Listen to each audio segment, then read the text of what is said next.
জাননীম শারদাম দেবীম রামকৃষ্ণম জগদ্গুরুম পাদপদ্মে ত্বয়োশ্রিত্वा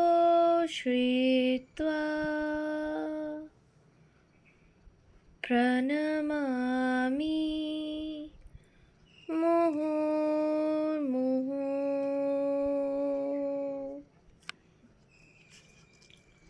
বেলুড় রামকৃষ্ণ সংঘের সংঘাধ্যক্ষ পরম্পরা গ্রন্থ থেকে পাঠ। প্রথম পর্ব, পৃষ্ঠা 58। স্বামী শিবানন্দ। স্বামী বিবেকানন্দ দ্বিতীয়বার পাশ্চাত্য ভ্রমণান্তে 1900 খ্রিস্টাব্দের ডিসেম্বর মাসে মঠ প্রত্যাবর্তনের পর 27 ডিসেম্বর স্বামী শিবানন্দ ও সদানন্দকে লইয়া মায়াবতী যাত্রা করেন। পক্ষাধিককাল মায়াবতীতে কাটাইয়া ফিরিবার পথে তিনি মহাপুরুষকে প্রচার ও অর্থ সংগ্রহের জন্য পিলিভিটে রাখিয়া আসিলেন। ওই কার্য শেষ করিয়া মহাপুরুষজি দুর্গোৎসবের সময় মিরাটে উপস্থিত হইলেন। এদিকে কনখল হইতে স্বামী কল্যাণানন্দের আহ্বান আসায় তিনি তথায় যাইয়া নানাভাবে তাহাকে সাহায্য করিতে লাগিলেন। তারপর 1902 খ্রিস্টাব্দের জানুয়ারিতে স্বামীজি বায়ু পরিবর্তনের জন্য কাশীধামে আসিতেছেন জানিয়া তিনি তথায় উপস্থিত হইলেন। এই সময়ে স্বামীজির সেবার জন্য তিনি আপ্রাণ চেষ্টা করিতেন। মাসাবধি এইভাবে চিকিৎসাদির ফলে স্বামীজির স্বাস্থ্যের কিঞ্চিত উন্নতি হইলে তিনি স্বামী শিবানন্দাদির সহিত বেলুড়ে আসিলেন। কাশীতে থাকাকালে ভিঙ্গার মহারাজা কাশীতে বেদান্ত প্রচারের জন্য 500 টাকা দিয়াছিলেন। মঠে ফিরিয়া স্বামীজি শারদানন্দজিকে ওই জন্য কাশী যাইতে বলিলেন। তিনি সম্মত না হওয়ায় পরে শিবানন্দজিকে অনুরূপ নির্দেশ করেন। শিবানন্দ মহারাজ তখন এক মনে স্বামীজির সেবা করিতেছেন। উহা ছাড়িয়া যাইতে তাহার মোটেই ইচ্ছা ছিল না। কিন্তু স্বামীজি প্রথমে অনুরোধ করিয়া ফল না পাওয়ায় যখন বলিলেন, টাকা নিয়ে কাজ না করাই আপনার জন্য আমাকে কি শেষে জোচ্চোর বনতে হবে? তখন শিবানন্দজি আর বাং নিষ্পত্তি না করিয়া কাশীধামে চলিলেন। 1902 খ্রিস্টাব্দ 25 বা 26 জুন।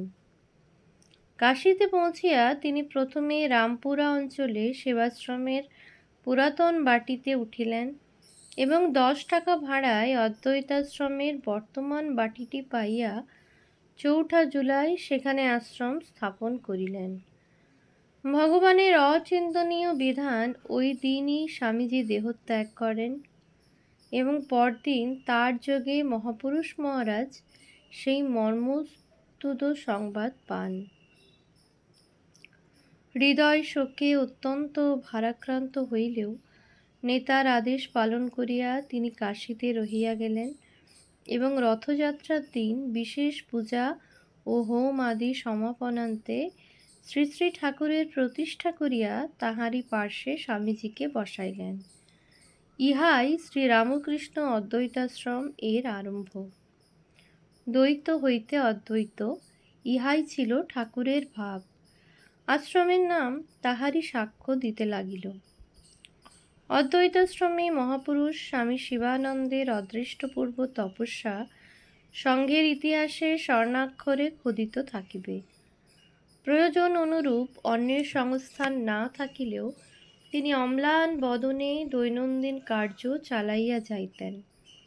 দুর্জয় শীতে খোলা হলঘরে ধুনি জ্বালাইয়া ব্যাঘ্রা জিনের উপর কম্বল মুড়ি দিয়া শয়ন করিতেন এবং রাত্রি 3টার পূর্বেই উঠিয়া ধ্যানে বসিতেন। অতঃপর চলিত পাঠ আবৃত্তি ও ভজন, ঠাকুরতোলা, পূজা, ভোগের ব্যবস্থা ইত্যাদি সমস্তই স্বহস্তে করিতে হইত। আবার এই দুরবস্থার মধ্যেও তাহাকে একবার অধিকতর বিপদে পড়িতে হইয়াছিল। ভিঙ্গার রাজার টাকা ফুরাইয়া গিয়াছে। অনেক দিন ভাড়া বাকি পড়ায় বাড়িওয়ালা টাকার জন্য উত্ত্যক্ত করিতেছে। মহাপুরুষ কোনো প্রকারে ভাড়ার জন্য প্রায় 100 টাকা সংগ্রহ করিয়া একটি ভাঙা বাক্সে রাখিয়াছিলেন। ওই সময়ে এক অজ্ঞাত কুলশীল যুবক আশ্রমে ছিল। সে টাকার সন্ধান পাইয়া উহা লইয়া পলায়ন করিল। পরদিন তাহাকে দেখিতে না পাইয়া সকলের সন্দেহ হইল এবং সন্ধানের ফলে জানা গেল যে একটিমাত্র পয়সা ভিন্ন সবই গিয়াছে। সেই 1 পয়সা দিয়াই ঠাকুরের ভোগের ব্যবস্থা হইল। ছেলেটির সম্বন্ধে মহাপুরুষ শুধু বলিলেন, অভাব হয়েছিল তাই টাকা নিয়ে চলে গেছে, কিন্তু তার একটু ধর্মবুদ্ধি ছিল তাই 1 পয়সা রেখে গেছে, তাতেই ঠাকুরের ভোগ দেওয়া হলো। ইহাই সাধুর সাধুত্ব। তাহা হইলে কি হইবে? নির্মম জগতে সাধুকেও লাঞ্ছনা ভুগিতে হয়। তাই ঠিক সেই সময়েই বাড়িওয়ালা দারোয়ান আসিয়া টাকা না পাওয়ায় মহাপুরুষকে মহাজনের গদিতে লইয়া গেল এবং সারা দিন সেখানে আটকাইয়া রাখিল। অবশেষে কিস্তিবন্দিতে টাকা শোধ করিবেন এই শর্তে তাহাকে মুক্তি দিল। কাশীতে তখন স্বামীজীর আদর্শে 4 প্রকার কার্য চলিতেছিল: ধর্মদান, বিদ্যাদান, প্রাণদান এবং অন্নদান। এই প্রত্যেক কার্য স্বামী শিবানন্দের অশেষ সহানুভূতি ও সাহায্য পাইত।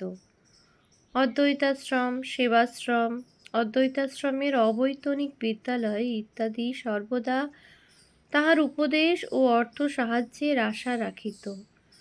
এতদ ব্যতীত বহু পরিবার অর্থ সাহায্য পাইত।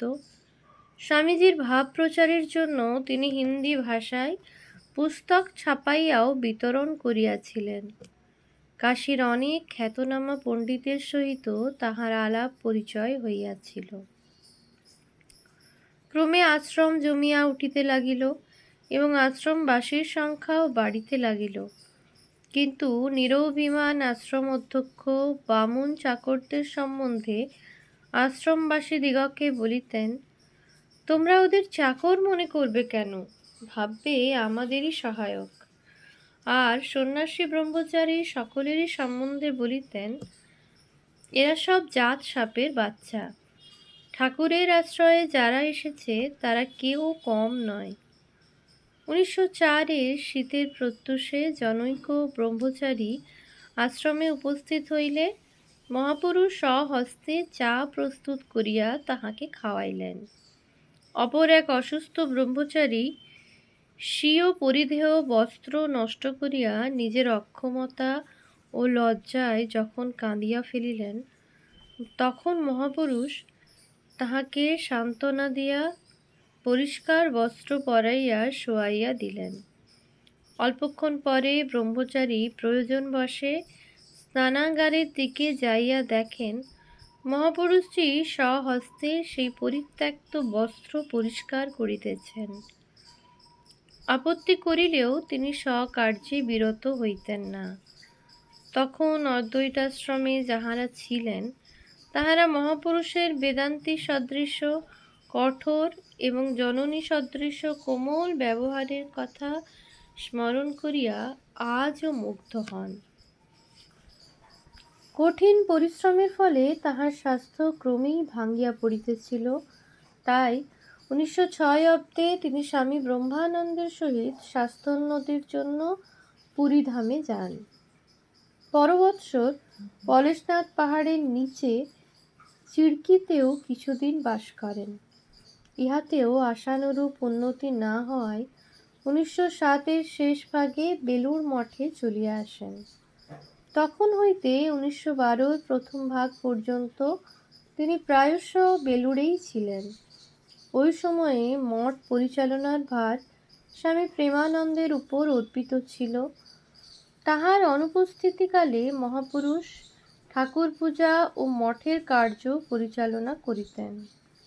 বেলুড় মঠে তাহার অনেকগুলি বিশেষত্ব সহজেই লোকের দৃষ্টি আকর্ষণ করিত।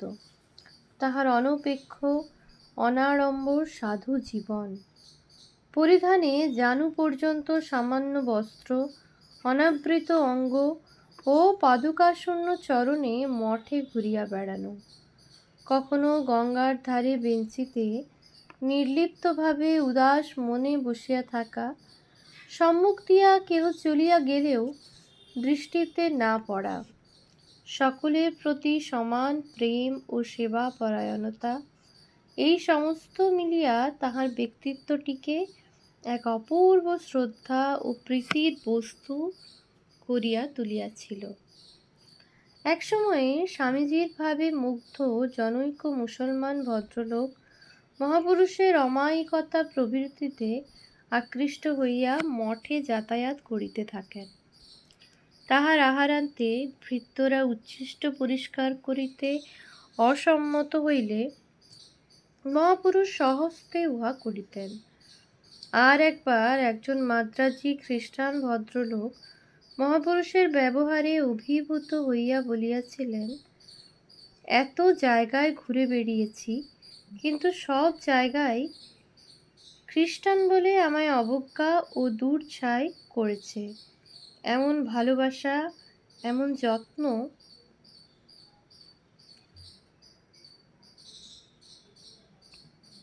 আমি আর কোথাও পাইনি। মহাপুরুষ একবার আমেরিকা হইতে আগত এক জনৈক সাধুকে নিজ গড়গড়াটি দিয়া রহস্যপূর্বক বলিয়াছিলেন, এর ভেতর ব্যাঙ রয়েছে, টেনে দেখ। মার্কিন দেশে গুরুজনের সম্মুখে তামাক খাওয়া দূষণীয় নহে, সুতরাং সাধুটি গড়গড়ার নল ধরিয়া টানিলেন, কিন্তু শব্দ না হওয়ায় মহাপুরুষ বলিলেন, ব্যাঙ তোমার সঙ্গে কথা কইতে চায় না, এই দেখো সে কেমন কথা কয়। ইহা বলিয়া কি রূপে টানতে হয় দেখাইয়া দিলেন। অতঃপর সাধুটিও তাহাই করিলেন। ওই সময়ে তিনি মহাপুরুষের শুধু স্নেহের পরিচয় পাইয়াই মুগ্ধ হইয়াছিলেন, কিন্তু পরে তিনি বুঝিতে পারিয়াছিলেন যে উহা শুধু স্নেহই নহে, পাছে নবাগতকে কেহ খ্রিস্টান ভাবিয়া কোনো প্রকার অবজ্ঞা দেখায়, এই জন্য মহাপুরুষ তাহাকে সেই দিন সেই ধূমপানোপদেশে স্বীয় অন্তরঙ্গদের মধ্যে টানিয়া লইয়াছিলেন।